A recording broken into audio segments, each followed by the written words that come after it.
بسم اللہ الرحمن الرحیم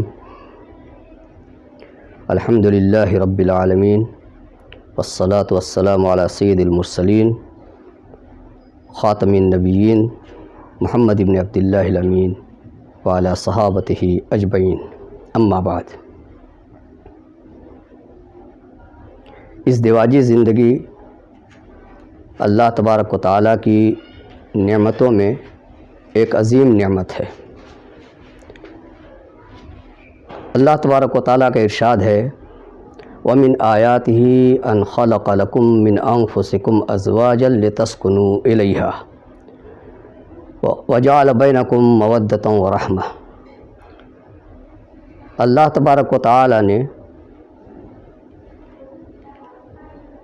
تبارک و تعالیٰ کی نشانیوں میں سے یہ ہے کہ اس نے تمہارے ہی جنس سے تمہاری بیویاں بنائی ہیں اور پھر تمہارے اور ان کے درمیان محبت اور رحمت پیدا کی ہے۔ بلا شبہ اس میں نشانیاں ہیں ان لوگوں کے لیے جو غور و فکر کرتے ہیں۔ دین اسلام میں ازدواج کا مطلب اور اس کا مقصد صرف حصول لذت نہیں ہے، بلکہ اسلام میں ازدواج اور نکاح ایک مکمل نظام حیات ہے جس میں زوجین کے درمیان باہم محبت و الفت پیدا کرنا ہے اور بچوں کی پرورش اور ان کی تربیت کرنا ہے۔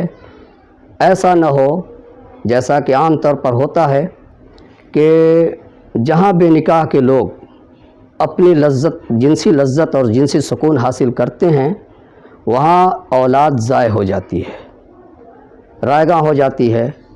تو بچوں کو، اولاد کو بے توجہی اور لاپرواہی سے بچانا بھی یہ نکاح کا ایک مقصد ہوتا ہے۔ اللہ تبارک و تعالیٰ نے دین اسلام کے ذریعے سے ہم کو نکاح کا ایک طریقہ مشروع کیا ہے جس کے ذریعے سے زوجین اپنی رضامندی سے بذات خود یا اپنے وکیل کے ذریعے سے ایجاب و قبول کرتے ہیں گواہوں کی موجودگی میں، جس کا دوسرا معنی یہ ہے کہ یہ لوگ اپنے اوپر ایک دوسرے کے حقوق کا اعتراف کرتے ہیں۔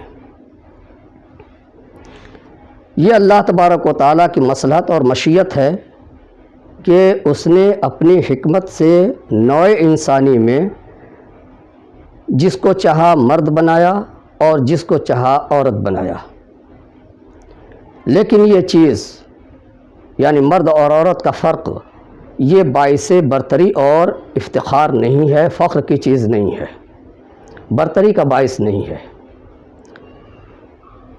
کیونکہ نظام زندگی میں دونوں ایک دوسرے کے محتاج ہوتے ہیں اور دونوں کا ایک دوسرے کا محتاج ہونا اس چیز کو لازم کرتا ہے کہ دونوں کے ایک دوسرے کے اوپر حقوق ہوں۔ شوہر کے اوپر سب سے پہلے بیوی کا حق یہ ہوتا ہے کہ جب وہ نکاح کرے تو بیوی کو حق مہر ادا کرے۔ اللہ تبارک و تعالیٰ کا ارشاد ہے وَآتُوا النِّسَاءَ صَدُقَاتِهِنَّ نِحْلَةً کہ عورتوں کو ان کی مہر خوش دلی سے دو، عطیے کے طور پر دو۔ اور یہ مہر کا حق ایسا ہے کہ عموماً اس میں لاپرواہی ہوتی ہے اور یہ ذمے میں باقی رہ جاتا ہے، قرض رہتا ہے، جس سے جو انسان کی وفات کے بعد اس کے مال ترکہ سے ادا کیا جائے گا۔ اسی طریقے سے شوہر کے اوپر بیوی کا حق نان و نفقہ کا ہے، جس میں اس کی رہائش، اس کا کھانا، اس کا کپڑا اور دیگر ضروریات کی چیزیں شامل ہیں۔ ایک سے زائد اگر بیویاں ہیں آدمی کی تو ان تمام امور میں نیز ان کے ساتھ وقت گزاری میں انصاف کرنا بھی ہے۔ یہ شوہر کے اوپر حق ہوتا ہے بیوی کا۔ اور اسی کے ساتھ ساتھ اپنے ازواج کے ساتھ، اپنی بیویوں کے ساتھ حسن معاشرت بھی کرنا چاہیے، معاشرت جو ہے اچھے ڈھنگ سے ان کے ساتھ زندگی بسر کرنا چاہیے۔ اللہ تبارک و تعالیٰ نے ہم کو یہ تعلیم دی ہے کہ وَعَاشِرُوهُنَّ بِالْمَعْرُوفِ، عورتوں کے ساتھ بھلے طریقے سے رہو۔ اس بھلے طریقے میں ساری چیزیں آتی ہیں کہ جو ان کا حق جنسی ہے اس کو بھی پورے طور پر ادا کیا جائے، اسی طریقے سے ان کے کھانے پینے کی اور ان کے رہائش کی جو ضروریات ہیں ان کو بھی اچھے ڈھنگ سے نبھایا جائے۔ اور اس کے ساتھ ساتھ جیسا کہ رسول اللہ صلی اللہ علیہ وسلم کی احادیث سے معلوم ہوتا ہے کہ آپ صلی اللہ علیہ وسلم اپنی ازواج کے ساتھ کیسے رہا کرتے تھے۔ حضرت عائشہ رضی اللہ عنہ کی ایک حدیث ہے، آپ فرماتی ہیں کہ رسول اللہ صلی اللہ علیہ وسلم جب کھانا ہم سب ساتھ کھاتے تھے تو آپ صلی اللہ علیہ وسلم گوشت کو اسی جگہ سے کاٹ کر کھاتے تھے جہاں سے میں اپنے دانتوں سے کاٹ کر کھائے ہوتی تھی۔ میں برتن میں پانی پیتی تھی، آپ صلی اللہ علیہ وسلم کو برتن دے دیتی تھی، آپ بھی اس میں وہیں مہر لگا کر پانی پیتے تھے جہاں سے میں پانی پیے ہوتی تھی۔ اس واقعے میں اور حضرت عائشہ رضی اللہ عنہ کے اس بیان میں ہم کو فقہی مسئلہ ایک تو معلوم ہوتا ہے کہ حائضہ عورت کا جھوٹا اور اس کا پسینہ وغیرہ یہ ناپاک نہیں ہوتا ہے، نجس نہیں ہوتا ہے، لیکن اس کے ساتھ ساتھ ایک اہم چیز ہماری معاشرتی زندگی کی بھی اس سے حاصل ہوتی ہے، اس کی تعلیم بھی ملتی ہے کہ ہمیں اپنی بیویوں کے ساتھ کیسے رہنا چاہیے، موقع بموقع ان کے ساتھ اپنی محبت کا اظہار کرنا چاہیے۔ رسول اللہ صلی اللہ علیہ وسلم کے بیک وقت 9 بیویاں تھیں، اور ان کثیر بیویوں کے باوجود کبھی احادیث کی پوری کتاب میں آپ کو کوئی شکایت نہیں ملے گی کسی بیوی سے کہ اللہ کے رسول صلی اللہ علیہ وسلم نے میرے ساتھ یہ اچھا سلوک نہیں کیا۔ ایسی کوئی روایت، ایسی کوئی چیز آپ کو نہیں ملے گی، جبکہ 9 بیویاں تھیں۔ کثیر بیویوں سے اگر اللہ کے رسول صلی اللہ علیہ وسلم کے اندر کوئی کمی ہوتی تو 9 بیویوں میں سے کسی کی زبان سے بھی کوئی چیز نکل سکتی تھی، لیکن یہ چیز جو ہے کہیں نہیں پائی جائے گی۔ رسول اللہ صلی اللہ علیہ وسلم نے ایک بہترین طریقہ بتلایا ہے، اس کو سامنے رکھنا چاہیے کہ لا یفرق مؤمن مؤمنۃ ان کرہ منہا خلقا رضی منہا آخر، کہ کوئی بھی مومن مرد شوہر اپنی مومن بیوی سے کیا ہے نفرت نہیں کرتا ہے۔ صیغہ تو خبریہ ہے لیکن انشاء کے معنی میں ہے کہ اس کو نفرت نہیں کرنی چاہیے۔ اگر اس کے اندر کوئی طریقہ ایسا ہے جو اس کو ناپسند ہے، کوئی عادت اس کی اچھی نہیں لگ رہی ہے، تو دوسری طریقے اس میں خوبیوں کے ہوں گے جو تم کو پسند ہوں گے، اس کو سامنے رکھ کر کے اس کے ساتھ نباہ کرو۔ اور یہ ایک ایسی چیز ہے جو ہم کرتے ہیں اپنے دوستوں کے ساتھ، کرتے ہیں اپنے گھر والوں کے ساتھ، بہن بھائیوں کے ساتھ۔ 10 بھائی ہیں، 10 کا مزاج ہم سے نہیں ملتا، لیکن اس کے باوجود ہم ان 10 کے ساتھ نباہ کر لے جاتے ہیں۔ اسی طریقے سے اپنی بیوی کے ساتھ بھی نباہ کرنا چاہیے۔ اگر اس کے اندر کوئی کمزوری ہے یا آپ کے اندر کوئی کمزوری ہے تو دونوں کو ایک دوسرے کے ساتھ افہام و تفہیم کے ذریعے سے اس کمزوری کو دور کر کے حسن اخلاق کے ساتھ زندگی بسر کرنا چاہیے۔ اللہ تبارک و تعالیٰ نے اپنی کتاب میں واضح الفاظ میں یہ کہا ہے کہ وَلَهُنَّ مِثْلُ الَّذِي عَلَيْهِنَّ بِالْمَعْرُوفِ، اور ان بیویوں کے شوہروں پر بھی حقوق ہیں جیسا کہ شوہروں پر بیویوں کے حقوق ہیں۔ ان بیویوں کے حقوق شوہروں پر ہیں جیسا کہ شوہروں کے حقوق بیویوں پر ہوتے ہیں۔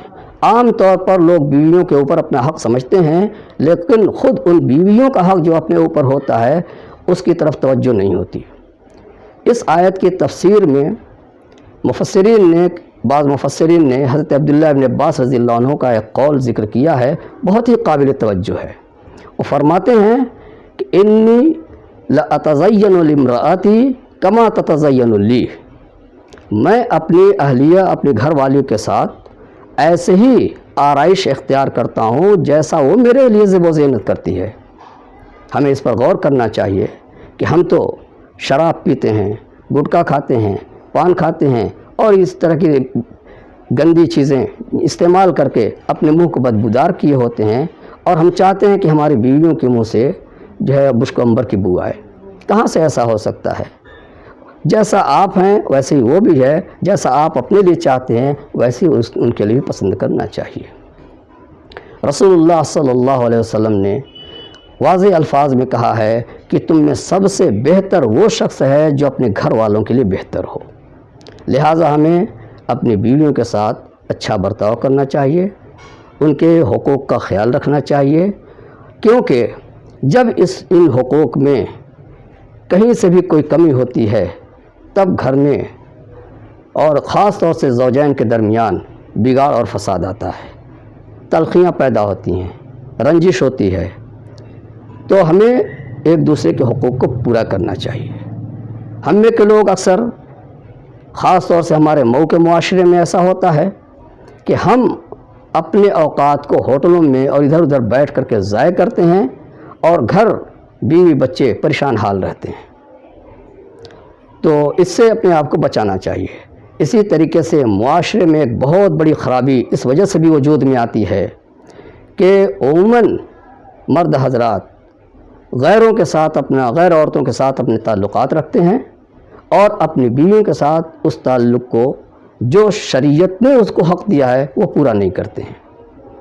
اس سے معاشرے میں جہاں دوسری بہت ساری خرابیاں آتی ہیں، اپنا گھر بھی بگڑتا ہے، اپنا گھر اجڑتا ہے۔ تو اس سے بھی اپنے آپ کو بچانا چاہیے، اس پر دھیان دینا چاہیے۔